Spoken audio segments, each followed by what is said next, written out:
ഒരുപാട് മുൻഗാമികളായ മഹദിമാര് ധരിച്ചിരുന്ന പുണ്യമായ വസ്ത്രമാണ് ഫർദ. അതിനെ നീ തരം താഴ്ത്തല്ലേ, അതിനെ ഒരു മറയാകല്ലേ, ഈ ഉമ്മത്തിനെ നാണം കെടുത്തല്ലേ. എന്റെ പ്രിയപ്പെട്ട പെങ്ങള്, ഇതുപോലെയുള്ള പരിപാടികൾ നീ കാണിക്കുമ്പോ സർവ്വതും മറന്ന് യൂട്യൂബിലേക്ക് അതാ വീഡിയോ പിടിച്ചിടുന്ന എന്റെ പ്രിയപ്പെട്ട പെങ്ങളോട് പറയുകയാ, പഠിച്ചവനെ പറയാൻ പാടില്ലല്ലോ, പറഞ്ഞാല് പറയുന്നവനെ നാണം കെടുത്തുന്ന കാലമാണല്ലോ. നീ ധരിക്കുന്ന ഈ ഫർദയൊന്ന് ഊരി മാറ്റണേ മോളെ. ഈ ഫർദ ധരിച്ചുകൊണ്ട് നീ ഈ പരിപാടി കാണിക്കരുത്. ഈ വൃത്തികേടുകൾ ഈ ഫർദ ധരിച്ചുകൊണ്ട് കാണിക്കരുത്. കാരണം നീ ഇട്ടിരിക്കുന്ന ഫർദയ്ക്കൊരു മഹത്വമുണ്ട്, അതിനൊരു സ്ഥാനമുണ്ട്, അതിനൊരു വിലയുണ്ട്. ആ ഫർദ പെങ്ങളെ ആര് ധരിച്ചതെന്നറിയോ? അല്ലാഹുവേ, മഹദിയായ ഖദീജ ബീബി റളിയല്ലാഹു തആല അൻഹ ധരിച്ചതാ, മഹദിയായ ഫാത്തിമ ബീബി ധരിച്ചതാ, ആയിഷ ബീബി ധരിച്ചതാ, സുമയ്യ ബീബി ധരിച്ചതാ, ആസിയ ബീബി ധരിച്ചതാ, മറിയം ബീബി ധരിച്ചതാ, നഫീസത്തുൽ മിസ്രിയ ധരിച്ചതാ, മൈമൂനത്തുൽ മിസ്രിയ ധരിച്ചതാ, റാബിയത്തുൽ അദബിയ ധരിച്ചതാ. സർവ്വതും മറന്ന് യൂട്യൂബിലേക്ക് അതാ വീഡിയോ പിടിച്ചിടുന്ന എന്റെ പ്രിയപ്പെട്ട പെങ്ങളോട് പറയുകയാ, പഠിച്ചവനെ പറയാൻ പാടില്ലല്ലോ, പറഞ്ഞാല് പറയുന്നവനെ നാണം കെടുത്തുന്ന കാലമാണല്ലോ. ഈ രാജ്യത്ത് നിനക്ക് എന്ത് വേണമെങ്കിലും ചെയ്യാൻ സ്വാതന്ത്ര്യമുണ്ട്, അതിനെ കുറിച്ച് ഞാൻ പറയുന്നില്ല. എന്റെ പ്രിയപ്പെട്ട പെങ്ങളോട് എനിക്കൊരു അപേക്ഷയേ ഉള്ളൂ, നിനക്ക് എന്ത് വേണമെങ്കിലും ചെയ്യാം, നിനക്കെന്തും ധരിക്കാം, എങ്ങനെ വേണമെങ്കിലും നിങ്ങൾക്ക് നടക്കാം. എന്റെ പ്രിയപ്പെട്ട പെങ്ങളോട് എനിക്കൊരേ ഒരു അപേക്ഷയേ ഉള്ളൂ, മോളെ നീ എവിടെ വേണമെങ്കിലും പൊക്കോ, എങ്ങനെ വേണമെങ്കിലും നീ അടിച്ചു പൊളിച്ച് ജീവിച്ചോ, പക്ഷേ ഒരു ഉപകാരം ചെയ്യണേ, ഒരേ ഒരു കരുണ കാണിക്കണേ. എന്താണ് ചെയ്യേണ്ടതെന്നറിയോ? ഒരുപാട് മുൻഗാമികളായ മഹദിമാര് ധരിച്ചിരുന്ന പുണ്യമായ വസ്ത്രമാണ് ഫർദ. അതിനെ നീ തരം താഴ്ത്തല്ലേ, അതിനെ ഒരു മറയാകല്ലേ, ഈ ഉമ്മത്തിനെ നാണം കെടുത്തല്ലേ. എന്റെ പ്രിയപ്പെട്ട പെങ്ങള്, ഇതുപോലെയുള്ള പരിപാടികൾ നീ കാണിക്കുമ്പോ നീ ചിന്തിക്കേണ്ടത്, നീ നാളെ ആരുടെ പുറകിൽ നിന്നാ സ്വർഗത്തിൽ പോകേണ്ടത്? അല്ലാഹുവിന്റെ പ്രവാചകന്റെ കരളിന്റെ കഷ്ടമായ മകള് ഫാത്തിമ ബീബി റളിയല്ലാഹു തആല അൻഹയുടെ പുറകിൽ നിന്ന് സ്വർഗത്തിൽ പോകാ കൊതിക്കുന്നവളാ. ആരാണ് ഫാത്തിമ എന്നറിയോ? അല്ലാഹുവിന്റെ പ്രവാചകന്റെ പൊന്നാര മകളാരെന്നറിയോ? മരിക്കുന്നതിന്റെ തലേ ദിവസം തന്റെ പ്രിയപ്പെട്ട ഭർത്താവിന്റെ കയ്യിൽ പിടിച്ചിട്ട് ഫാത്തിമ ബീബി റളിയല്ലാഹു തആല അൻഹ അവിടെന്ന് പറയുന്നു, അലിയേ, ഞാൻ മരിച്ചു കഴിഞ്ഞാൽ പകല് എന്നെ, രാത്രിയിൽ എന്നെ, പകലെന്നെ കബറടക്കരുത്, എന്നെ പകല് കബറടക്കരുത്, എന്നെ രാത്രിയിലെ കബറടക്കാവോ? അലിയാര് തങ്ങൾ ചോദിച്ചു, ഫാത്തിമ എന്തുകൊണ്ടാണ് പകല് കബറടക്കരുതെന്ന് പറയാനുള്ള കാരണമെന്താ? ആ സമയത്ത് ഫാത്തിമ ബീബി റളിയല്ലാഹു തആല അൻഹ പറയുകയാ, എന്റെ കഫം പൊതിയുന്നത്, എന്റെ മയ്യത്ത് ചുമക്കുന്നത്, എന്റെ മയ്യത്ത് കബറിൽ ഇറക്കി വെക്കുന്നത് അന്യ പുരുഷന്മാരാണല്ലോ അലിയേ. പകലാണ് എന്നെ കബറടക്കുന്നതെങ്കിൽ എന്റെ മയ്യത്ത് പൊതിയുമ്പോ, എന്റെ മയ്യത്ത് ചുമക്കുമ്പോ, എന്റെ മയ്യത്ത് കബറിൽ ഇറക്കി വെക്കുമ്പോ അന്യ പുരുഷന്മാർ എന്റെ ശരീരത്തിന്റെ വടിവ് കാണുമല്ലോ. എനിക്കത് ഇഷ്ടമല്ല അലിയേ. അതുകൊണ്ട് രാത്രിയിലെ എന്നെ കബറടക്കാവോ എന്ന് പറഞ്ഞ ഫാത്തിമ ബീബി റളിയല്ലാഹു തആല അൻഹ ആ ഫാത്തിമയുടെ പുറകിൽ നിന്ന് സ്വർഗത്തിൽ പോകാ കൊതിക്കുന്ന പെണ്ണ് എങ്ങനെ കഴിയുന്ന പൊന്നുമോള്, എങ്ങനെ കഴിയുന്ന പൊന്നുമോള്? നാണമില്ലേടാ ചെറുപ്പക്കാരാ? പിച്ചക്കാരിയടാ പൈസ ഇല്ലാത്ത പാവപ്പെട്ട മരത്തിന്റെ ചുവട്ടിലും കടത്തിണ്ടെങ്കിലും കിടക്കുന്ന പാവങ്ങളുണ്ടല്ലോ, ആ പാവങ്ങൾ ധരിക്കുന്നത് പോലെ കീറിപ്പറഞ്ഞ വസ്ത്രവും ധരിച്ച് നടക്കുന്ന ഫക്കീറായ ചെറുപ്പക്കാരാ, എടാ പൈസ ഇല്ലാഞ്ഞിട്ടല്ലോ, വാങ്ങാൻ പണമില്ലാഞ്ഞിട്ടല്ലോ, പൈസ കൊടുത്ത് കീറിയ പാൻറ് മിറ്റിട്ട് നിന്റെ തുടയും നിന്റെ ഔറത്തും നാട്ടുകാർ പ്രദർശിപ്പിക്കുന്ന യുവത്വമേ, വഴുത് കഴിഞ്ഞിട്ട് പോകുമ്പോ റോഡിലൂടെ പോകുമ്പോ പടച്ചവനെ മുണ്ട് മടക്കി കുത്തിയിട്ട് ഔറത്ത് വെളിയിൽ കാണിച്ചുകൊണ്ട് നാട്ടിലെ പെണ്ണുങ്ങൾക്കും ആണുങ്ങൾക്കും പ്രദർശനം നടത്തുന്ന വാപ്പാ, എന്ത് വസ്ത്രം വേണമെങ്കിലും ധരിക്കാ, എങ്ങനെ വേണമെങ്കിലും നടക്കാ, ഈ രാജ്യത്ത് കേസില്ലല്ലോ. ഒരു പെണ്ണ് വ്യഭിചരിച്ചാ പോലും കേസില്ലാത്ത രാജ്യമല്ലേ.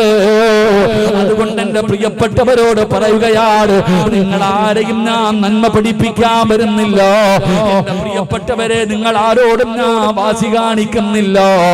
എങ്ങനെ വേണമെങ്കിലും നടന്നോ, എങ്ങനെ വേണമെങ്കിലും ജീവിച്ചോ, അതിനുള്ള അവകാശം നിനക്കുണ്ടല്ലോ, അതിനുള്ള സ്വാതന്ത്ര്യമുണ്ടല്ലോ. പക്ഷേ ഖുർആനിലെ ഒരായത്ത് നീ മറക്കരുത്. ചെറുപ്പക്കാരോട് എനിക്ക് പറയാറുള്ളത്, ഉപ്പമാരോട് എനിക്ക് പറയാറുള്ളത്, നിങ്ങളെ മറക്കല്ലേടി പൊന്നുമോള്. വിവാഹ വീട്ടിലേക്ക് കടന്നു പോകുമ്പോ, ഫംഗ്ഷനുകളിലേക്ക് കടന്നു പോകുമ്പോ സർവ്വതും മറന്ന് യൂട്യൂബിലേക്ക് അതാ വീഡിയോ പിടിച്ചിടുന്ന എന്റെ പ്രിയപ്പെട്ട പെങ്ങളോട് പറയുകയാ, പഠിച്ചവനെ പറയാൻ പാടില്ലല്ലോ, പറഞ്ഞാല് പറയുന്നവനെ നാണം കെടുത്തുന്ന കാലമാണല്ലോ. എന്റെ പ്രിയപ്പെട്ട പെങ്ങള്, എന്ത് വേണമെങ്കിലും ചെയ്തോ, പക്ഷേ ഒരായത്ത് ഓർത്തു വെച്ചോ. അല്ലാഹുവിന്റെ വിശുദ്ധമായ ഖുർആനിലെ ഒരായത്ത് ഞാൻ നിനക്ക് പറഞ്ഞു തരാ. എന്ത് മറന്നാലും ഇത് മറക്കല്ലേ, എന്ത് മറന്നാലും ഇത് മറക്കല്ലേ. ഏതായത്തെന്നറിയോ? കരിമ്പാറയിൽ കുത്തിവെക്കുന്നത് പോലെ നിങ്ങളുടെ ഹൃദയങ്ങളെ കുത്തിവെക്കാനുള്ള ആയത്താണ്. നിങ്ങൾ എന്തു മറന്നാലും ഇത് മറക്കരുത്. ഏതായത്താ? വത്തഖൂ യൗമന തുർജഊന ഫീഹി ഇലല്ലാഹ്.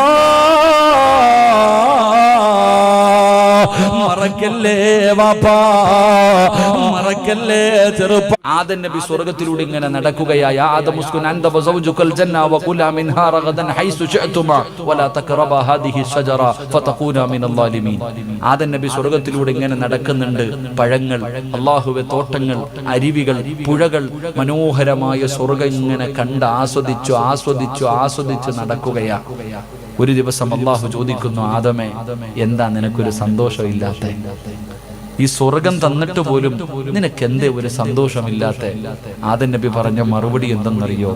ഒറ്റയ്ക്ക് നടന്നിട്ടൊരു സുഖമില്ല. സ്വർഗത്തിൽ കിടക്കുന്ന ആദം നബി അള്ളാഹിനോട് പറയുകയാ, ഇതൊക്കെ എനിക്ക് കിട്ടിയിട്ടും എന്തോ ഒരു കുറവുള്ളതുപോലെ. ഹവ്വാ റളിയല്ലാഹു തആല അൻഹുവിനെ കൊടുത്തപ്പോഴാണ് ആദം നബി പറഞ്ഞത്, ഇപ്പോഴാ റെഡിയായതെന്ന്. അള്ളാഹു ഈമാൻ നൽകുമാറാകട്ടെ. ഇതാണ് ഭാര്യയും ഭർത്താവും. സ്വർഗത്തിനേക്കാളും വലുതാ സഹോദര ദുനിയാവിലെ ജീവിതം. ഭാര്യയും ഭർത്താവും തമ്മിലുള്ള ജീവിതം തന്നെ സ്വർഗമാ. അള്ളാഹു ഈമാൻ നൽകുമാറാകട്ടെ. കാരണം ഖുർആൻ പറഞ്ഞത്, അള്ളാഹുവിന്റെ പരിശുദ്ധമായ ഖുർആൻ പറഞ്ഞ എന്തെന്നറിയോ? വിവാഹം കഴിച്ചാൽ സമാധാനം കിട്ടുമെന്ന്. എല്ലാവരും ചോദിക്കുക, എന്തിനാ പെണ്ണ് കെട്ടണേ? പൈസക്കാണോ? അല്ലടാ. വിവാഹം കഴിക്കുന്നവന് 3 കാര്യങ്ങൾ ഉണ്ടാകും.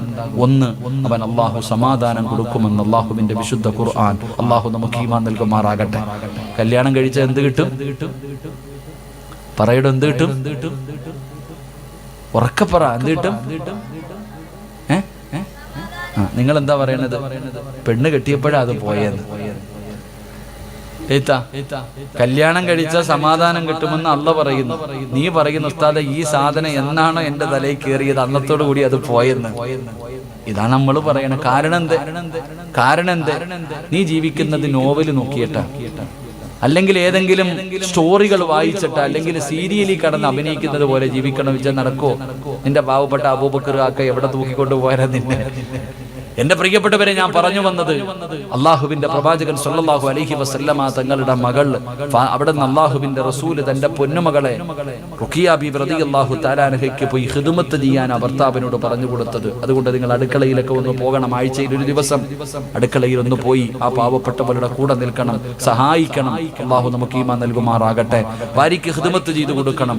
അവളെ നമ്മൾ ആദരിക്കാൻ പഠിക്കും. ഭാര്യ ആദരിക്കണമെന്ന് എന്താ ഒരു കരിയണ തീവെല്ലാം കത്തുന്നുണ്ടോ? ഭാര്യ ആദരിക്കാൻ പഠിക്കണം, പെണ്ണിനെ ആദരിക്കാൻ പഠിക്കണം. അല്ലാഹു നമുക്ക് ഭാഗ്യം നൽകുമാറാകട്ടെ. അത് പിന്നീട് എപ്പോഴെങ്കിലും അയാൾ പറയാം, ഇപ്പൊ സമയമില്ല. അപ്പൊ രണ്ടാമത്തെ കാര്യം, എന്റെ പ്രിയപ്പെട്ട സഹോദരങ്ങളെ, അല്ലാഹുവിന്റെ പ്രവാചകൻ അവിടുന്ന് പറഞ്ഞു തരികയാണ്, ലോകത്ത് കടന്നു വന്ന 1,24,000 പരം വരുന്ന പ്രവാചകന്മാര്, ആ പ്രവാചകന്മാരുടെ 2 പെൺമക്കളെ വിവാഹം കഴിക്കാൻ ഭാഗ്യം കിട്ടിയ ഏക മനുഷ്യരാരെന്നറിയുമോ? മഹാനായ സയ്യിദുനാ ഉസ്മാൻ ഇബ്നു അഫ്ഫാൻ റളിയല്ലാഹു തആല അൻഹു. ഉസ്മാൻ തങ്ങളുടെ ജീവിതത്തിൽ ഉണ്ടായിരുന്ന 3ാമത്തെ ഗുണമെന്തെന്നറിയുമോ? പടച്ചറബ്ബേ, ഒരുപാട് സമ്പത്ത് ഉണ്ടായിരുന്ന സ്വഹാബിയാണ്. അല്ലാഹു ഒരുപാട് സമ്പത്ത് കൊടുത്ത സ്വഹാബിയാ. പക്ഷേ അല്ലാഹു കൊടുത്തത് അല്ലാഹുവിന് തന്നെ തിരിച്ചു കൊടുക്കാൻ വല്ലാത്ത ഒരു മനസ്സുണ്ടായിരുന്നു. അല്ലാഹുവേ, മഹാനായ നബി മുഹമ്മദ് മുസ്തഫ സല്ലല്ലാഹു അലൈഹി വസല്ലമ തങ്ങളെ മസ്ജിദുൻ നബവിയിൽ ഇരുന്നിട്ട് പ്രവാചകൻ അവിടുന്ന് ചോദിച്ചു, സഹാബാ, യുദ്ധത്തിന് വേണ്ടി തയ്യാറെടുക്കുകയാണ്, അതുകൊണ്ട് മുസ്ലിമീങ്ങളെ സഹായിക്കണം. ആരാണ് സഹായിക്കുന്നത്? ആരാണ് സഹായിക്കുന്നത്? അല്ലാഹുവിന്റെ പ്രവാചകനെ പള്ളിക്കകത്തിരുന്ന് ചോദിക്കുമ്പോ ഉസ്മാൻ റളിയല്ലാഹു തആല അൻഹു ചാടി എഴുന്നേൽക്കുകയാണ്. നഅം യാ റസൂലല്ലാഹ്, ഞാനുണ്ട് നബിയേ. 100 ഒട്ടകങ്ങളും ആ ഒട്ടകത്തിന്റെ മുകളിൽ വെക്കാനുള്ള കട്ടിലും ഞാൻ തരാ നബിയേ. 100 ഒട്ടകങ്ങളും അതിന് ആവശ്യമുള്ള സാധനങ്ങൾ ഞാൻ തരാ. അല്ലാഹുവിന്റെ പ്രവാചകൻ അവിടുന്ന് ദുആ ചെയ്യുകയാ. കുറച്ചു സമയം കഴിഞ്ഞോ അല്ലാഹുവിന്റെ റസൂൽ ചോദിച്ചു, ഇനി ആരാ ഉള്ളത്? ഇനി ആരാ ഉള്ളത്? നഅം യാ റസൂലല്ലാഹ്, ഞാനുണ്ട് നബിയേ. 200 ഒട്ടകങ്ങളെ കൂടെ തരാ നബിയേ. ആദ്യം 100 കൊടുത്തു, പിന്നെ 200 കൊടുത്തു. അല്ലാഹുവിന്റെ പ്രവാചകൻ അവിടുന്ന് ദുആ ചെയ്തു. പിന്നെയും ചോദിക്കുന്നു, സ്വഹാബാ, ആരുണ്ട് സഹാബാ? നഅം യാ റസൂലല്ലാഹ്, 300 കൂടെ തരാ നബിയേ. 300 എണ്ണത്തിനെ കൂടെ തരാ നബിയേ. അല്ലാഹുവിന്റെ പ്രവാചകൻ അവിടുന്ന് ദുആ ചെയ്യുകയാണ്. സ്വഹാബികൾ പറഞ്ഞത് എന്തെന്നറിയോ? അല്ലാഹുവിന്റെ പ്രവാചകനെ ചോദിച്ചു കൊണ്ടിരുന്നെങ്കിൽ ഉസ്മാൻ തങ്ങൾ തന്റെ സമ്പത്ത് മുഴുവനും കൊടുക്കുമായിരുന്നു. അതിനും മടിയില്ലാത്ത സഹാബിയാ, അതിനും മടിയില്ലാത്ത സഹാബിയാ. അല്ലാഹുവിന്റെ പ്രവാചകന് തബൂക്ക് യുദ്ധത്തിന് വേണ്ടി പിരിവ് നടത്തുമ്പോ, റസൂലുള്ള പിരിക്കുമ്പോ ഉസ്മാൻ തങ്ങൾ പറഞ്ഞു, നബിയേ, 900 അവിടെന്ന് പറയുകയാണ്, 950 ഒട്ടകങ്ങളെ തരാ നബിയേ. 50 കുതിരകളെ തരാ നബിയേ. 10,000 സ്വർണ്ണ നാണയം തരാ നബിയേ. അംബാനിയുടെ പണത്തിന്റെ വലിപ്പം കണ്ട് ഞെളിയുന്ന മനസ്സാ. മോനെ, അവനൊന്നും മുസ്മാൻ തങ്ങളുടെ മുന്നിൽ ആരുമായിരുന്നില്ല. 950 ഒട്ടകങ്ങള്, യഥാ 50 കുതിരകള്, 10,000-ഓളം വരുന്ന സ്വർണ്ണ നാണയം ഞാൻ തരാ നബിയേ. ഉസ്മാൻ തങ്ങൾ അങ്ങനായിരുന്നു. പടച്ചവനെ, അതാ നിങ്ങൾ ഇന്ന് മക്കത്തും മദീനത്ത് പോകുമ്പോ ഒരുപാട് കിണറുകൾ കാണുമല്ലോ. ഉസ്മാൻ തങ്ങളുടെ പേരുള്ള ഒരു കിണർ കാണുമല്ലോ. അല്ലാഹുവേ, ഒരു യഹൂദിയുടെ കയ്യിലിരുന്ന കിണറാട്, ഒരു യഹൂദിയുടെ കയ്യിലിരുന്ന കിണറാ. മുസ്ലിമീങ്ങൾക്ക് വെള്ളം കോരാൻ സമ്മതിക്കുന്നില്ല, മുസ്ലിമീങ്ങൾക്ക് വെള്ളം കൊടുക്കാൻ സമ്മതിക്കുന്നില്ല. അല്ലാഹുവിന്റെ പ്രവാചകൻ സല്ലല്ലാഹു അലൈഹി വസല്ലമ തങ്ങൾ ചോദിച്ചു, ആരാ ഈ കിണർ വാങ്ങിച്ചു കൊടുക്കുക? ഉസ്മാൻ റളിയല്ലാഹു തആല അൻഹു ആ മനുഷ്യന്റെ അടുക്കൽ പോയിട്ട് ചോദിച്ചു, എത്ര രൂപ വേണം? 35,000 വെള്ളി നാണയം എണ്ണി അങ്ങോട്ട് കൊടുത്തു. 35,000 വെള്ളി നാണയം എണ്ണിക്കൊടുത്തിട്ട് ആ മനുഷ്യൻ ആ കിണർ വാങ്ങിയിട്ട് മുത്തുനബിയുടെ കയ്യിൽ മുത്തുനബി സല്ലല്ലാഹു അലൈഹി വസല്ലമ തങ്ങളോട് പറഞ്ഞു, നബി ആ കിണർ ഞാൻ വാങ്ങി മുസ്ലിമീങ്ങൾക്ക് വേണ്ടി ഞാൻ കൊടുത്തു, ആർക്ക് വേണമെങ്കിലും വരാം. അതാ മനസ്സ്.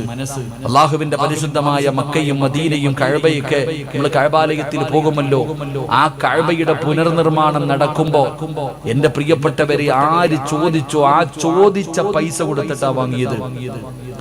ആ ചോദിച്ചത് എത്ര രൂപയാണോ ആ സ്ഥലത്തിന് വേണ്ടി ഉടമ ചോദിച്ച പൈസ കൊടുത്തിട്ട് മഹാനായ ഉസ്മാൻ റളിയല്ലാഹു തആല അൻഹു ആ കഅബാലയത്തിന്റെ വിപുലീകരണത്തിന് വേണ്ടി സ്ഥലം വാങ്ങി കൊടുത്തത് എന്ന് ചരിത്രം പഠിപ്പിക്കുന്നു. നമ്മളെങ്ങാണ് ഒരു വട്ടം പള്ളിക്ക് 5 രൂപ കൊടുത്തിട്ടുണ്ടെങ്കിൽ ചോദിക്കും, പണ്ട് തന്നില്ലേ? എടാ പള്ളിയുടെ പിരിവ് നടക്കുന്ന വല്ലതും താടാ, കഴിഞ്ഞ പിരിവിന് തന്നില്ലേ? തീർന്നു അതോടുകൂടി. നമുക്കങ്ങനെ ചോദിച്ചാൽ കൊടുക്കാൻ നമുക്ക് മനസ്സില്ല. എന്റെ പ്രിയപ്പെട്ടവരെ, അല്ലാഹു തന്ന സമ്പത്ത് അല്ലാഹ്ക്ക് തന്നെ കൊടുക്കുന്ന ഒരു മനസ്സ് അത് എല്ലാവർക്കും ഉണ്ടാകണമെന്നില്ല. അത് എല്ലാവർക്കും കഴിയില്ല. ചിലപ്പോ കോടിക്കണക്കിന് ആസ്തിയുള്ളവന് ചിലപ്പോ അതിനുള്ള മനസ്സുണ്ടാകണമെന്നില്ല. വാടക വീട്ടിൽ കിടക്കുന്ന, അതിലെ വഴുതിന് വരുന്ന പെണ്ണുങ്ങൾ സ്വർണ്ണാഭരണം ഇട്ടുകൊണ്ട് ഗൾഫുകാരന്റെ ഭാര്യ സുഖിച്ചിരിക്കുമ്പോ, ഉസ്താദെ ഒരു മോതിരം എന്തിനാ? 8 ലക്ഷം കടവുണ്ട് ഉസ്താദെ, ദുആ ചെയ്യാൻ. നിനക്ക് 1 രൂപ കടവില്ല, 8 ലക്ഷം വീടിനകത്തിരിക്കുന്നുണ്ട്. നിന്റെ വീടിന്റെ അലമാരിക്കകത്ത് 10ഉം 25ഉം പവൻ നീ കെട്ടിവെച്ചിട്ടുണ്ട്. നിനക്ക് മനസ്സില്ല. പക്ഷേ കടക്കാരിയായ കീറിക്കിടക്കാൻ വീടില്ലാത്ത പെങ്ങള് തന്റെ കയ്യിൽ കിടന്ന് ദൂരി തരുന്നത് അതൊരു മനസ്സാ. അത് അല്ലാഹു കൊടുക്കുന്നതാ. അത് അല്ലാഹു കൊടുക്കുന്നതാ. കാരണം എന്റെ പ്രിയപ്പെട്ടവരെ, ഒരു മനുഷ്യന് 1 രൂപ സദഖ കൊടുക്കണമെങ്കിൽ 70 ശൈത്താൻ കയ്യെ പിടിക്കും. 70 ശൈത്താൻ കയ്യെ പിടിച്ചിട്ട് പറയും, ദാരിദ്ര്യം വരും, മക്കളെ കെട്ടിക്കണം, വീട് വെക്കണം, കൊറോണ വരുന്നുണ്ട്, ലോക്ക്ഡൌൺ വരും, കച്ചവടം തകർന്നു പോകും, അതുകൊണ്ട് കൊടുക്കല്ലേ കൊടുക്കല്ലേ എന്ന് 70 ശൈത്താന്മാര് കയ്യിൽ പിടിച്ചുകൊണ്ട് പറയും. ആ 70 പേരെ തള്ളിയിട്ടാലേ നിനക്ക് 1 രൂപ സദഖ കൊടുക്കാൻ കഴിയൂ എന്ന് ആദരവായ പ്രവാചകൻ നബി മുഹമ്മദ് മുസ്തഫ. അതാണ് ചിന്തിക്കേണ്ടത്. എല്ലാവർക്കും കഴിയുന്ന ഒരു കാര്യമല്ല. എന്റെ പ്രിയപ്പെട്ടവരെ, അല്ലാഹു ഇഷ്ടപ്പെട്ടവർക്ക് മാത്രമേ സദഖ കൊടുക്കാൻ പറ്റൂ. അത് നല്ല കാര്യത്തിന് വേണ്ടി, ഗാനമേളയ്ക്ക് കൊടുക്കാം, ഫുട്ബോൾ കളിക്ക് കൊടുക്കാം, ഫ്ലക്സ് വെക്കാൻ കൊടുക്കാം, അല്ലെങ്കിൽ പത്രത്തിൽ വരുമെങ്കിൽ കൊടുക്കാം. അല്ലാഹു ഇഷ്ടപ്പെട്ട കാര്യങ്ങൾക്ക് വേണ്ടി സദഖ കൊടുക്കണമെങ്കിൽ അതിന് അല്ലാഹ് ഇഷ്ടപ്പെടുക തന്നെ ചെയ്യണം. അല്ലാഹു നമുക്ക് ഈവ നൽകുമാറാകട്ടെ. സംഘാടകർ ബക്കറ്റുമായിട്ട് നിങ്ങളുടെ മുന്നിലേക്ക് കടന്നു വരുന്നു. എന്തിനു വേണ്ടി എന്നറിയുമോ? ഈ പള്ളിയുടെ വരുമാനത്തിന് വേണ്ടി ഒരു 5 സെന്റ് വാങ്ങാൻ, ഒരു 5 സെന്റ് സ്ഥലം വാങ്ങാൻ. അൽഹംദുലില്ലാഹ്, അല്ലാഹുവിന്റെ പള്ളിക്ക് വേണ്ടി എന്റെ പ്രിയപ്പെട്ടവരെ, അവര് നിങ്ങളുടെ മുന്നിലേക്ക് കടന്നു വരികയാ. ഇബ്ലീസ് കടന്നു വന്നു ഓരോ മനുഷ്യന്റെ ചാരത്തും, ഓരോ വ്യക്തിയുടെ ചാരത്തും ഇബ്ലീസ് കടന്നു വന്നു. 70 അല്ല 700 എണ്ണം അടുത്ത് വന്ന് നിൽക്കുന്നുണ്ട്. കൊടുക്കല്ലേ കൊടുക്കല്ലേ. ഇന്ന് നിങ്ങൾ അവനെ പരാജയപ്പെടുത്തിയാൽ, ഇന്ന് നിങ്ങൾ ആരെങ്കിലും അവനെ പരാജയപ്പെടുത്തിയാ, പെങ്ങളെ രക്ഷപ്പെടും. പെങ്ങളെ നിനക്ക് രക്ഷപ്പെടാൻ കഴിയും. ഇന്ന് അവരെ പരാജയപ്പെടുത്തിയാ, മരണസമയത്ത് നിന്നെ പിഴപ്പിക്കാൻ വരുമ്പോ അവനെ പരാജയപ്പെടുത്താൻ നമുക്ക് കഴിയുമല്ലോ. അല്ലാഹുവിന്റെ പ്രവാചകൻ പറഞ്ഞു, സദഖത്തു റദ്ദുൽ ബലായാ, സദഖ വിപത്തുകളെ തട്ടിമാറ്റുമെന്നാണ്. സദഖ വിപത്തുകളെ തട്ടിമാറ്റുമെന്നാണ്. എന്റെ പ്രിയപ്പെട്ടവരെ, നിനക്ക് വരാനിരിക്കുന്ന മാരകമായ രോഗങ്ങളും അപകടങ്ങളും ഇതൊക്കെ തട്ടിമാറ്റാൻ സദഖയ്ക്ക് കഴിയുമല്ലോ. ക്യാൻസർ മരുന്നില്ലെന്ന് ആരാ പറഞ്ഞത്? ഏത് രോഗത്തിനും മരുന്നുണ്ട് പെങ്ങള്, ഏത് രോഗത്തിനും മരുന്നുണ്ട് പെങ്ങള്.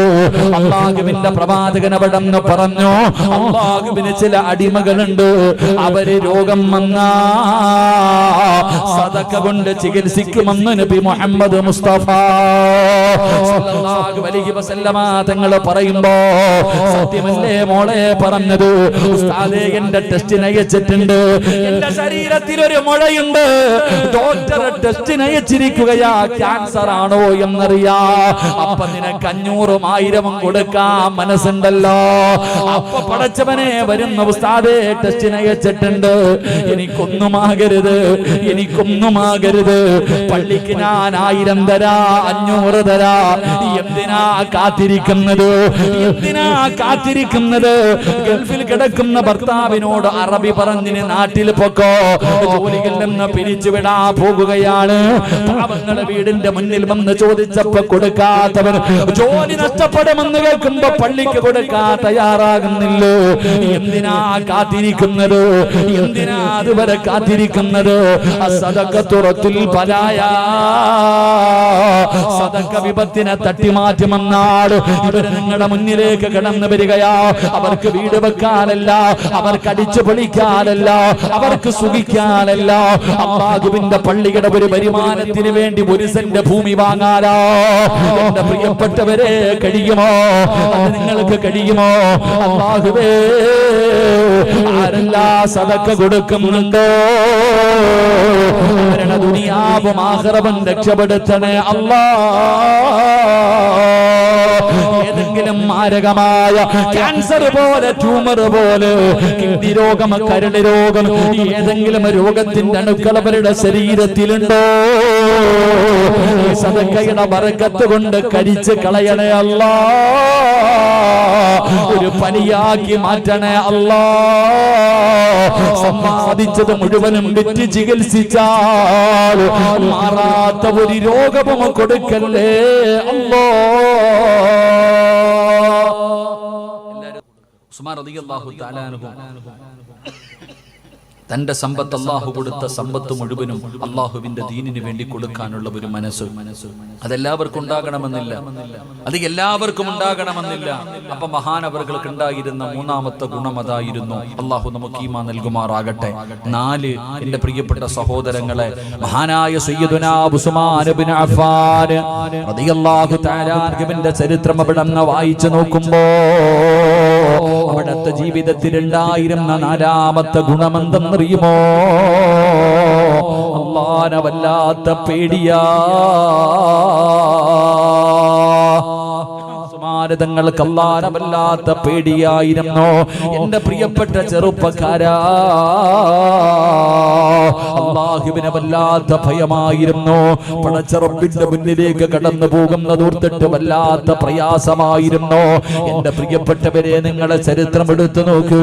ഉസ്മാൻ റളിയല്ലാഹു തആല അൻഹുവിന്റെ ഭയത്തെ കുറിച്ച് അറിയണമെങ്കിൽ ഉസ്മാൻ റളിയല്ലാഹു തആല അൻഹുവിന്റെ മുന്നിൽ ഖബറിനെ കുറിച്ച് പറഞ്ഞു കഴിഞ്ഞാൽ അല്ലാഹുവേ,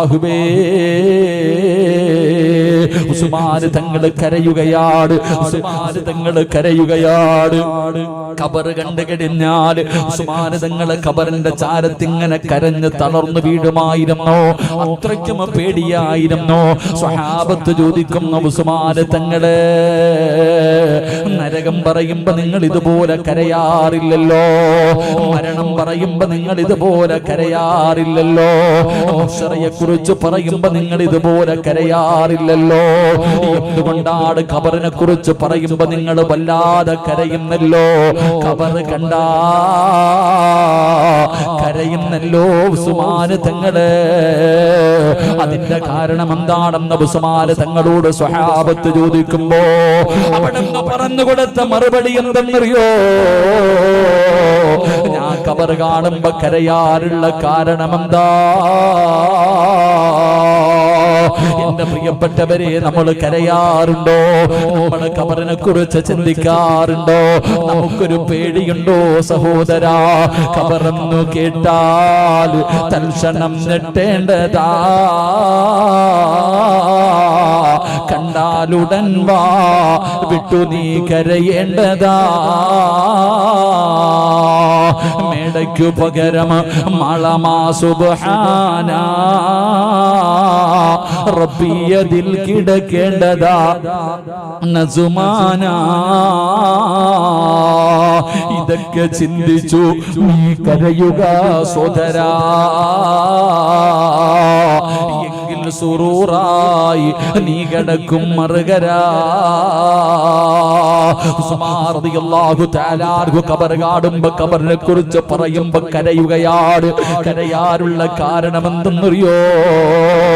ഉസ്മാൻ തങ്ങൾ പറഞ്ഞല്ലോ, ഏതെങ്കിലും ഒരു മനുഷ്യനെ ഖബറിന്റെ അകത്ത് രക്ഷപ്പെട്ടു കഴിഞ്ഞാൽ ബാക്കിയുള്ള സ്ഥലങ്ങൾ മുഴുവനും രക്ഷപ്പെടുകയാണ്.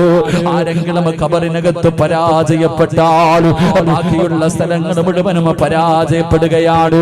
എന്റെ പ്രിയപ്പെട്ടവരെ, ഉസ്മാൻ തങ്ങൾ കരയാനുള്ള കാരണം എന്തെന്നറിയുമോ? അവിടെന്ന് പറഞ്ഞു, സ്വഹാബ, ഉസ്മാൻ ഈ ദുനിയാവിൽ ജീവിക്കുമ്പോ എന്റെ കൂടെ മാതാപിതാക്കളും ഭാര്യയും മക്കളും കൂടപ്പറപ്പുകളും കുടുംബക്കാരും കൂട്ടുകാരും ഉണ്ടല്ലോ. ഉസ്മാൻ ഒറ്റയ്ക്കല്ലല്ലോ.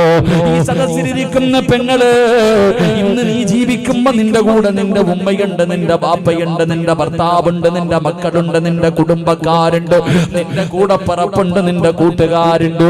നാളെ പടച്ചറപ്പിന്റെ പരലോകത്തേക്ക് നിങ്ങൾ കടന്നു പോകുമ്പോ അവിടെ നിങ്ങൾ ഒറ്റയ്ക്കല്ല.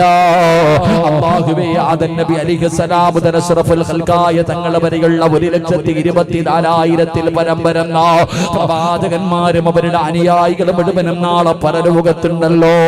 ഇനി അല്ലാഹു നിങ്ങൾക്ക് സ്വർഗം നൽകിയാൽ ആ സ്വർഗത്തിൽ അല്ലാഹു ഇഷ്ടപ്പെട്ടവരുടെ കൂടെ നിനക്ക് സ്വർഗത്തിൽ നടക്കാമല്ലോ. ഇനി അല്ലാഹു എങ്ങാടം നിങ്ങളെ നരകത്തിൽ വലിച്ചെറിഞ്ഞാൽ ആ നരകത്തിൽ അബൂജഹലും ഉത്ബത്തും ശൈബത്തും നമ്രൂദും ഖാറൂനും ഫിർഔനും ഇബ്ലീസുമല്ല ആ നരകത്തിലുണ്ടല്ലോ. എവിടെ പോയാലും ആള് കൂടെയുണ്ടല്ലോ. എവിടെ പോയാലും ആള് കൂടെയുണ്ടല്ലോ. പക്ഷേ ഒരു മനുഷ്യൻ ജീവിതത്തിൽ ഒറ്റയ്ക്ക് പോയി കിടക്കുന്ന ഒരേ ഒരു സ്ഥലമേ ഉള്ളൂ. ജീവിതത്തിൽ ഒറ്റയ്ക്ക് പോയി കിടക്കുന്ന ഒരേ ഒരു സ്ഥലമേ ഉള്ളൂ. എന്റെ വഴുത് കേൾക്കാമെന്ന ചെറുപ്പക്കാരോട്, വാപ്പമാരോട്, ഉമ്മ പെങ്ങളോട് പറയുകയാ, ഇന്നിവിടന്ന് വഴുത് കടിഞ്ഞ് പിരിഞ്ഞ് നിന്റെ വീട്ടിലേക്ക് കടന്നു ചെന്നോ. ഭക്ഷണം കഴിച്ച് എല്ലാവരും കിടക്കാൻ തയ്യാറാകുമ്പോ നിന്റെ വീടിന്റെ അകത്ത്, ബെഡ്റൂമിന്റെ അകത്ത് ലൈറ്റ് അടച്ച് ഫാൻ അടച്ചിട്ട് വീട്ടിലെ ലൈറ്റ് മുഴുവനും അടച്ചിട്ട് നിനക്കൊരു 5 മിനിറ്റ് ഒറ്റയ്ക്കിരിക്കാൻ കഴിയുമോ പെങ്ങളെ? നീ രാത്രിയിലിരിക്കണ്ട. നാളെ ഉച്ച സമയത്ത് 12 മണിയാകുമ്പോ നിന്റെ റൂമിന്റെ അകത്ത് വാതിലടച്ചിട്ട് ഒരു 5 മിനിറ്റ് നിനക്കൊറ്റയ്ക്കിരിക്കാൻ പേടിയല്ലേ? കാരണം നീ ഒറ്റയ്ക്കിരുന്ന് ശീലിച്ചിട്ടില്ലല്ലോ. എങ്കിലല്ലാ സുമാരിതങ്ങൾ പറയുകയോ, എന്റെ പ്രിയപ്പെട്ട ചെറുപ്പക്കാരാ, നിന്റെ വീട്ടുകാർ മുഴുവനും നിന്റെ മയ്യത്ത് കുളിപ്പിച്ചിട്ട് അവസാനം 3 കഷ്ടം വെള്ള തുണിയുടെ മുകളിൽ കൊണ്ടുവന്ന് മലർത്തി കിടത്തിയിട്ട് മൂക്കിന്റെ ദ്വാരം പഞ്ഞി കൊണ്ടടയ്ക്കുന്നേ. കാണേണ്ടവർ കണ്ടോ, ഇതാ പൊതിയുന്നേ. മയ്യത്തുകെട്ടിൽ തോളിലേക്കുയരുന്നേ.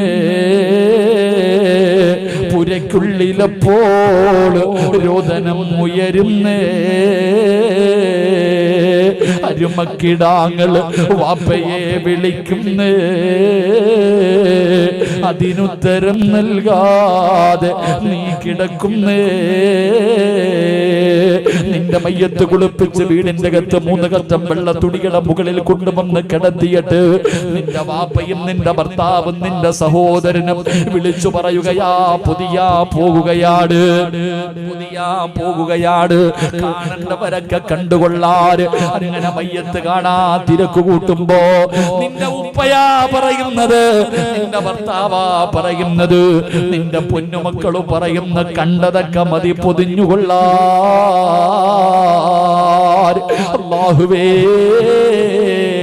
3 കറ്റം വെള്ള തുണിയിൽ 3 കെട്ടുകൾ കെട്ടികെട്ട് പൊതിഞ്ഞിട്ട് ഇവിടത്തെ പള്ളിയിൽ നിന്ന് കൊണ്ടുവന്ന മയ്യത്ത് കെട്ടിലിന്റെ മുകളിലേക്ക് നിന്റെ ജനാസ എടുത്തു വെക്കുമല്ലോ. അപ്പടാടാ നിലവിളി കേൾക്കുന്നത്, നെഞ്ചു പൊട്ടികെട്ട് കരയുന്നത് കേൾക്കുന്നതപ്പടാ. ഏതൊരു മനുഷ്യന്റെയും ഹൃദയം പിടഞ്ഞു പോകുന്നതപ്പഴാട്. മരണ വീട്ടിൽ നിന്ന് മയ്യത്ത് വീടിന്റെ വെളിയിലേക്ക് ഇറക്കുമ്പോ എന്റെ ഉപ്പാരെ കൊണ്ടുപോകല്ലേ, എന്റെ ഉമ്മാരെ കൊണ്ടുപോകല്ലേ, എന്റെ ഇക്കാരെ കൊണ്ടുപോകല്ലേ എന്ന് നെഞ്ചു പൊട്ടിയിട്ട് മക്കള് കിടന്ന് വിലവിളിക്കുന്ന ഒരു ദിവസം വരുമല്ലോ. അവസാനം ഇവിടത്തെ പള്ളിയിൽ കൊണ്ടുവന്ന് നിസ്കാരം കഴിഞ്ഞോ 6 അടി മണ്ണിനകത്ത് ഇറക്കി വെച്ച് പലകയെടുത്ത് നിരത്തിയിട്ട് മിൻഹാ ഖലഖിനാകും വഫീഹാ നുഈദുകും വമിൻഹാ നുഖ്രിജുകും താറത്തൻ നുഖ്റാ. പിടിമണ്ണ് വാരി എറിഞ്ഞിട്ട് എല്ലാവരും പറയുന്നു മഅസ്സലാമ, ഒറ്റയ്ക്കാ മോളെ, വീടിന്റെ റൂമിന്റെ അകത്ത് ഒറ്റയ്ക്കിരിക്കാ പേടിച്ച നീ ഖിയാമത്ത് നാള് വരെ, നാളെ മഹ്ശറയുടെ ദിനം വരെ പള്ളിപ്പറമ്പിൽ 6 അടി മണ്ണിന്റെ അകത്ത് കിടക്കാതിരക്ക് ധൈര്യമുണ്ടോ? എങ്ങനെ കിടക്കും വാപ്പാ? അതുകൊണ്ടാണ് ഉസ്മാന് തങ്ങൾ പറയുന്നത്, ഖബറ് പറയുമ്പോ എനിക്ക് ഖബറ് കാണുമ്പോ ഞാൻ ഒറ്റയ്ക്ക് പോയി കിടക്കണമല്ലോ അല്ലാ, അതോർത്തത് കൊണ്ടാ എന്റെ കണ്ണ് നിറയുന്നത്. അല്ലാഹുവിനെ വല്ലാത്ത പേടിയാ. അതുകൊണ്ട് എന്റെ പ്രിയപ്പെട്ട ചെറുപ്പക്കാരോട് പറയുന്നു, അല്ലാഹുണ്ടടാ, അല്ലാഹുവിനെ പേടിച്ച് ജീവിക്ക്. ഫമൻ യഅമൽ മിസ്കാല ദർറത്തിൻ ഖൈറൻ യറാ വമൻ യഅമൽ മിസ്കാല ദർറത്തിൻ ശർറൻ യറാ. ഒരു കടുകുമണിയുടെ അളവ് നന്മയാണെങ്കിലും തിന്മയാണെങ്കിലും നാളെ റബ്ബ് നിന്നോട് ചോദിക്കുമല്ലോ. അതുകൊണ്ട് എന്തേ ചിന്തിക്കാത്തത്? അല്ലാഹുവിനെ ഭയന്ന് ജീവിച്ചുകൂടെ? അല്ലാഹുവിനെ പേടിച്ച് ജീവിച്ചുകൂടെ? അല്ലാതെ ദുനിയാവിന്റെ തൊലിക്ക് മുകളിലൂടെ നെഞ്ചു പിരിച്ച് സർവ്വതും മറന്നുകൊണ്ട് നടക്കുന്നവരില്ല, കള്ളു കുടിക്കുന്നവരില്ല, വ്യഭിചരിക്കുന്നവരില്ല, പലിശ തിന്നുന്നവരില്ല, നിസ്കരിക്കാത്തവരില്ല. വാപ്പാ, പ്രായം ചെന്നിട്ട് പോലും നിനക്ക് നന്നാകാൻ കഴിയാത്തത് എന്തുകൊണ്ടോ? അതുകൊണ്ട് എന്റെ പ്രിയപ്പെട്ടവരോട് പറയുന്നു, അല്ലാഹു ഹൃദയത്തിന്റെ അകത്ത് വരട്ടെ. പെങ്ങളെ, അല്ലാഹു കേറട്ടടി നിന്റെ ഹൃദയത്തിന്റെ അകത്ത്. അല്ലാഹുവിനെ കുറിച്ചുള്ള ഭയം നിന്റെ ഹൃദയത്തിന്റെ അകത്ത് വരട്ടെ. അല്ലാഹു നിന്റെ ഹൃദയത്തിന്റെ അകത്ത് കേറിയാൽ നിനക്ക് ഞാനൊരു ചരിത്രം പറഞ്ഞു തരട്ടെ. യൂസുഫ് നബി അലൈഹിസ്സലാമിന്റെയും സുലൈഖാ ബീവി റളിയല്ലാഹു തആല അൻഹ രണ്ടുപേരുടെയും ലവ് സ്റ്റോറി കേൾക്കാൻ കൊതിക്കുന്നവരല്ലേ? യൂസുഫ് നബിയെ പ്രണയിച്ച സുലൈഖയുടെ ചരിത്രം കേൾക്കാൻ കൊതിക്കുന്ന പെങ്ങള്, നിനക്കറിയുമല്ലോ ഈജിപ്തിന്റെ ഭരണാധികാരിയായ അതാ പടച്ചവനെ സുലൈഖ എന്ന് പറയുന്ന പെണ്ണ് യൂസുഫ് നബി അലൈഹിസ്സലാമിനെ തന്റെ മണിയറയുടെ കൊട്ടാരത്തിന്റെ മണിയറയ്ക്കകത്ത് വിളിച്ചു കയറ്റിയിട്ട് യൂസുഫ് നബി അലൈഹിസ്സലാമിന്റെ ശരീരത്തിലേക്ക് കയറി പിടിച്ചിട്ട്, യൂസുഫേ, എനിക്ക് നിന്നെ വല്ലാത്ത ഇഷ്ടമാണ് യൂസുഫേ, എന്റെ മോഹമൊന്ന് സാധിച്ചു തരുമോ? യൂസുഫ് നബി അലൈഹിസ്സലാമിനോട് സുലൈഖ എന്ന് പറയുന്ന സുന്ദരിയായ പെണ്ണവിടന്ന് യാചിച്ചപ്പോ അല്ലാഹ് ഖാല മആദല്ലാഹ് സുലൈഖ, പേടിയാ സുലൈഖ, എനിക്ക് അല്ലാഹുവിനെ പേടിയാ സുലൈഖ. പറയണവടാ ചെറുപ്പക്കാരാ, പാപം ചെയ്യാൻ അവസരം കിട്ടുന്ന സമയത്ത്, തെറ്റ് ചെയ്യാൻ അവസരം കിട്ടുന്ന സമയത്ത് പറയണം, ഇന്നീ അഖാഫുല്ലാഹ്, എനിക്ക് അല്ലാഹുവിനെ പേടിയാ, എനിക്ക് അല്ലാഹുവിനെ പേടിയാ. നിനക്കറിയുമോ യൂസുഫ് നബിയെ കയറി പിടിച്ച സുലൈഖയുണ്ടല്ലോ, ആ സുലൈഖാ ബീവി റളിയല്ലാഹു തആല അൻഹ എന്തുകൊണ്ടാണ് യൂസുഫ് നബിയെ കയറി പിടിച്ചത്? സ്നേഹം കൂടിയത് കൊണ്ടല്ലോ, സ്നേഹം കൂടിയത് കൊണ്ടല്ലോ. യൂസുഫ് നബി അലൈഹിസ്സലാം വർഷങ്ങൾക്ക് ശേഷം ഈജിപ്തിന്റെ ഭരണാധികാരിയായി സുലൈഖാ ബീവിയെ വിവാഹം കഴിച്ചു. സുലൈഖാ ബീവിയെ വിവാഹം കഴിച്ചു. അത് മാത്രം കേട്ടാ പോരാ, യൂസുഫ് നബിയുടെയും സുലൈഖാ ബീവിയുടെ ചരിത്രത്തിന്റെ അവസാനം പഠിക്കൂ. യൂസുഫ് നബി അലൈഹിസ്സലാം സുലൈഖയെ വിവാഹം കഴിച്ചു. മണിയറക്കകത്ത് കടന്നു ചെന്നപ്പോ സുലൈഖ പരിഗണിക്കുന്നില്ല, സുലൈഖ സഹകരിക്കുന്നില്ല. യൂസുഫ് നബി അലൈഹിസ്സലാം ചോദിക്കുന്നു, സുലൈഖ, അല്ലാഹു ഹറാമാക്കിയപ്പോ എന്നോടുള്ള സ്നേഹം കാരണം നീ എന്നെ കേറി പിടിച്ചവളാ. അല്ലാഹു ഹലാലാക്കി തന്നല്ലോ, നീ എന്റെ ഭാര്യയാണല്ലോ, എന്ത് വേണമെങ്കിലും ചെയ്യാമല്ലോ സുലൈഖ. എന്തേ പരിഗണിക്കാത്തത്? എന്തേ സഹകരിക്കാത്തത്?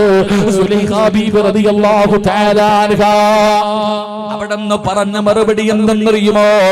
യൂസുഫേ, അന്ന് നിന്നെ കേറി പിടിക്കാനുള്ള കാരണം എന്തെന്നറിയോ? എന്റെ ഹൃദയം നിറയെ നീയായിരുന്നു യൂസുഫേ, എന്റെ ഹൃദയം നിറയെ നീയായിരുന്നു യൂസുഫേ. നിന്നോട് എനിക്ക് വല്ലാത്ത പ്രണയമായിരുന്നു, നിന്നോട് എനിക്ക് വല്ലാത്ത ഭ്രാന്തായിരുന്നു. അതുകൊണ്ടാണ് നിന്നെ ഞാനെന്ന് കേറി പിടിച്ചത്. പക്ഷേ എന്റെ ഹൃദയത്തിന്റെ അകത്ത് നീയില്ല യൂസുഫേ, എന്റെ ഹൃദയത്തിന്റെ അകത്ത് നീയല്ല. എനിക്ക് അല്ലാഹനെ വല്ലാത്ത ഇഷ്ടമാ, എനിക്ക് അല്ലാഹനോട് വല്ലാത്ത സ്നേഹമാ. അതുകൊണ്ടാണ് എനിക്ക് നിന്നെ പരിഗണിക്കാൻ പറ്റാത്തത്, നിന്നോട് സഹകരിക്കാൻ കഴിയാത്തത് എന്ന് സുലൈഖാ ബീവി റളിയല്ലാഹു തആല അൻഹ പറഞ്ഞു കൊടുത്തെന്ന് ചരിത്രം പറയുമ്പോ ഹൃദയത്തിന്റെ അകത്ത് അല്ലാഹനോടുള്ള പേടി വരണം ചെറുപ്പക്കാരാ. പ്രതിഫലം എന്തെന്നറിയോ? നിസ്കരിക്കുന്നവനൊരു സ്വർഗമുണ്ട്, ഖുർആൻ ഓതുന്നവന് സ്വർഗമുണ്ട്, സദഖ കൊടുക്കുന്നവന് സ്വർഗമുണ്ട്, ഹജ്ജ് ചെയ്തവന് സ്വർഗമുണ്ട്, നോമ്പ് പിടിച്ചവന് സ്വർഗമുണ്ട്. പക്ഷേ അല്ലാഹ് പറയുകയാ, ഒരാൾക്ക് 2 സ്വർഗമാ.